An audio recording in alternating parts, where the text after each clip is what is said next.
Our topic today is time value of money. And I think I want to start this conversation with a discussion around compounding, which drives the time value of money. The concept of compounding we can think as interest upon interest.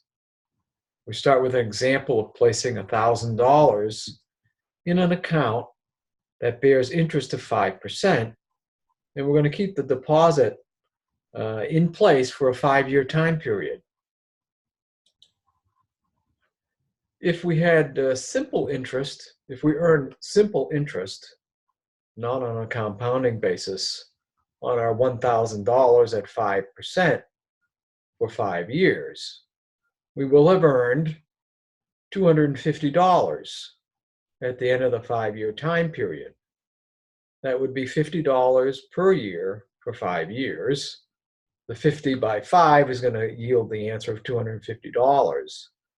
That would be simple interest, but that's not the reality of the way in which finance works. In finance, we compound. At the end of the first year, we will have earned 5% on our $1,000 and have in hand then at the end of period 1, $1,050. In year 2, we will again earn 5% on our money, but we will earn the 5% on our initial basis of $1,000 plus 5% on the 5% we earned in year 1.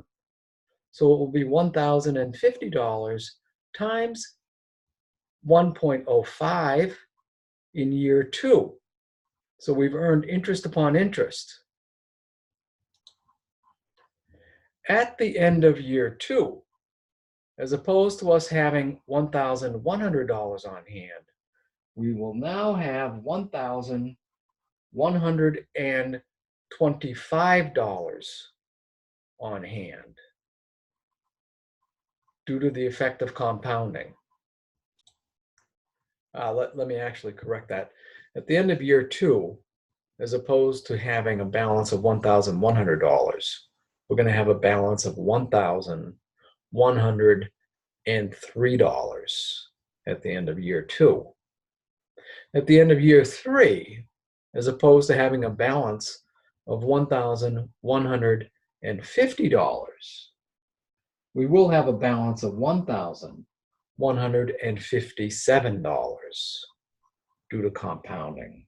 At the end of year 3, as opposed to having the simple interest result of $1,200 due to the effect of compounding or earning interest on the interest throughout the entire time period, we will have a balance of $1,216. I'm doing a little bit of rounding, but the purpose in our exercise here is to understand that we're not earning simple interest. We're earning interest on the principal. We're also earning interest on the interest earned in the period, so that in subsequent periods, you have an ever-growing larger balance. And this is the effect of the result of compounding. In year 5, at the compounded interest rate of 5%, we will end up at the end of period 5 with $1,276. This is contrasted with the simple interest result, which would have had us end up the 5-year time period with $1,250. So compounding brought us the difference of some $26 over the 5-year time period.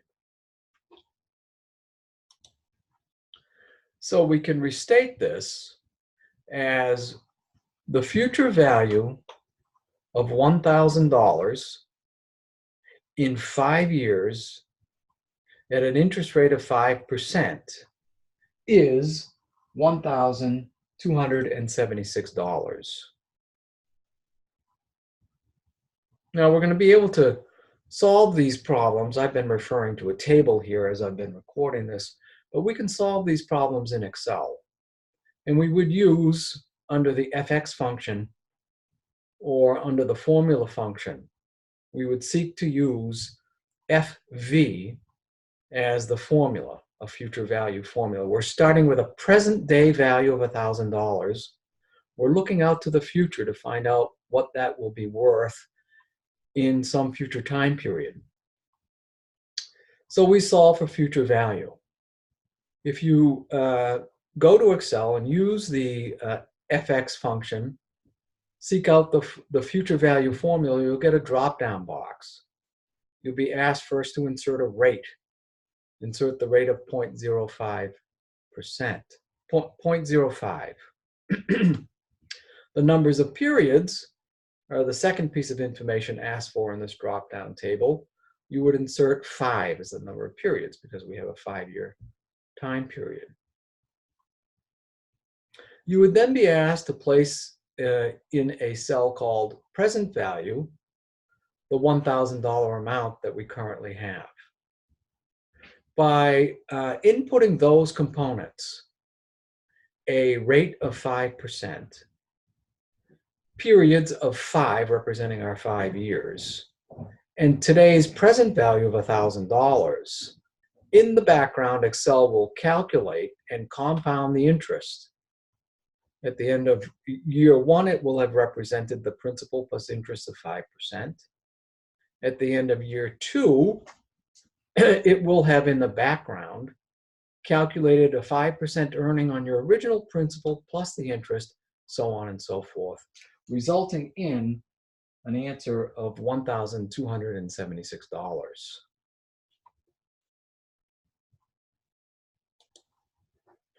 Note that as we use Excel and the function of FV, we're required under the present value amount to input a negative number. So repeating how we would use this drop-down box, we would input the rate of 0.05. The numbers of periods would be 5. The present value is going to be negative $1,000. And with these components, the Excel formulas which have been built in will drive the result of $1,276 as the future value of $1,000 5 years from now at a rate of 5%. In solving time value of money problems, I would like for you to remember this guideline.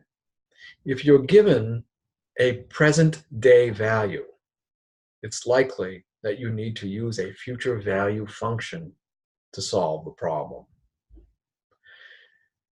As opposed to being given a future value, if you're given a future value, you're likely to have to use the PV or present value function in order to determine the answer to your problem.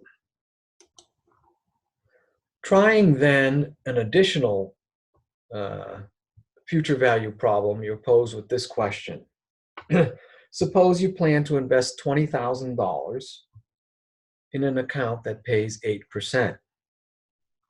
How much will you have in the account at the end of a 15-year time period? So in order to solve the problem, we know that we currently have $20,000. That's our present value amount. As a result, because we're given the present value amount, it's likely we need to use the future value function to solve our problem. So using the fx function or the formula tab across the top of the ribbon in Excel, seek out the FV formula. Once you do that, you'll be given a drop-down box and insert the rate, in this case, of 8%, because we're going to grow a present day amount of $20,000 at 8% for 15 years. The next item of information is needed is the number of periods. So insert 15, because we have a 15-year time period. And then insert the present value amount of negative $20,000. You've now input all the variables that are necessary to solve this problem. You hit enter, And in the background, Excel will do all of the compounding necessary over the 15-year time period at 8%, having started with a present day amount of $20,000. You will be provided with an answer of $63,443 if you've input these various variables correctly. In other words, $20,000 invested today at a rate of 8%, compounded annually for a 15-year time period, will provide you with $63,443 at the end of the 15-year time period. Using the time value of money, then, what we've done is we've taken a present day amount, we've grown it into the future, and we've compounded it in order to get a result. It's very common to use time value of money functions in order to take a future amount and discount it to determine what it would be worth today. So we might take the result of $1,276 5 years from now and try to determine what is its value today. In lieu of receiving $1,276.30 5 years from now, if interest rates are at 5%, what is that worth today? What could you settle for? And what would be equitable?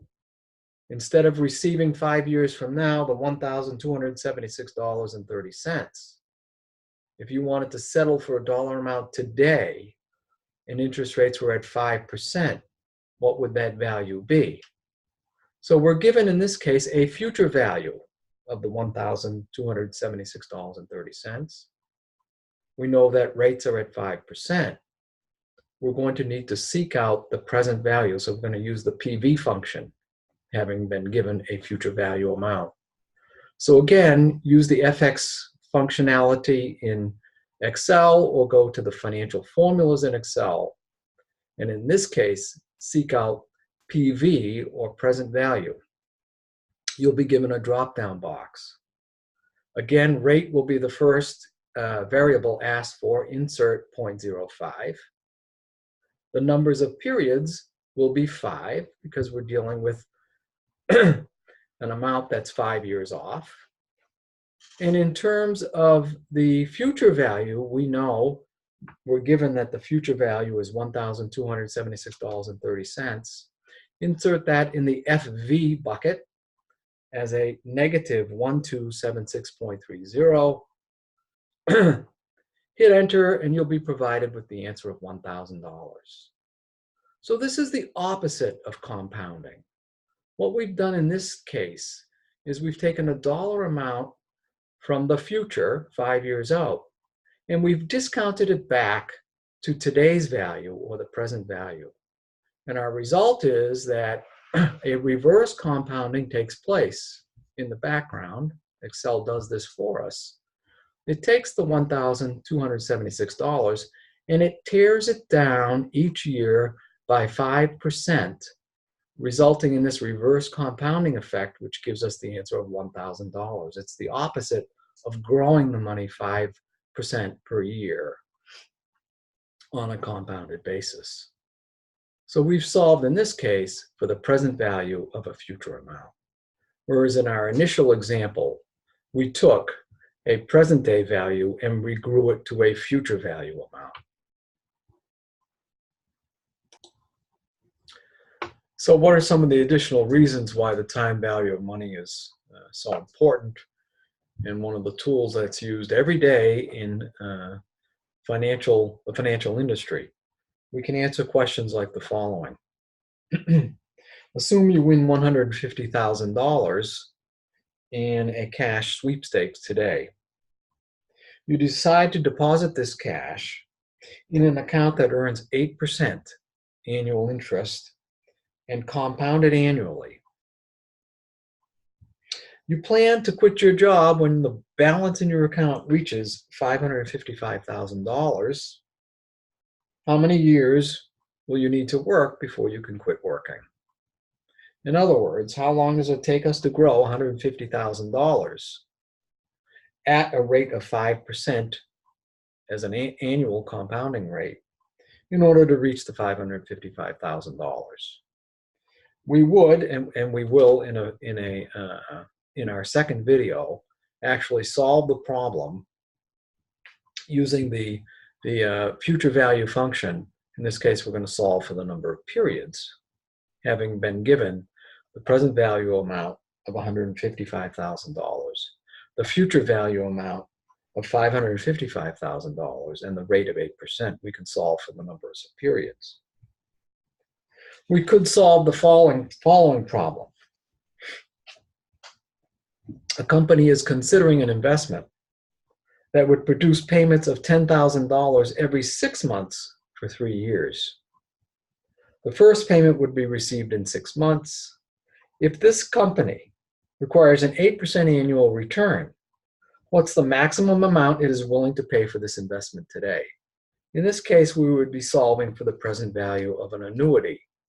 We would use, again, the present value function, having been given the fact that we expect in the future this flow of $10,000 every 6 months and an 8% rate. Again, in our second video, we will solve that problem in detail. Another example, a company invests $45,000 per year for 5 years at 12% as an annual interest rate. What will the value of this annuity be at the end of 5 years? So we need to understand that the term of annuity, and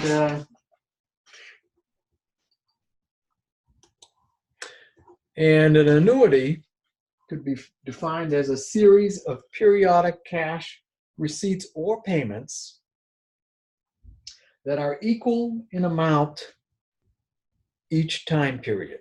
So it's a repetitive amount, same dollar amount, same time period for a sequence of periods or sequence of years. That's an annuity.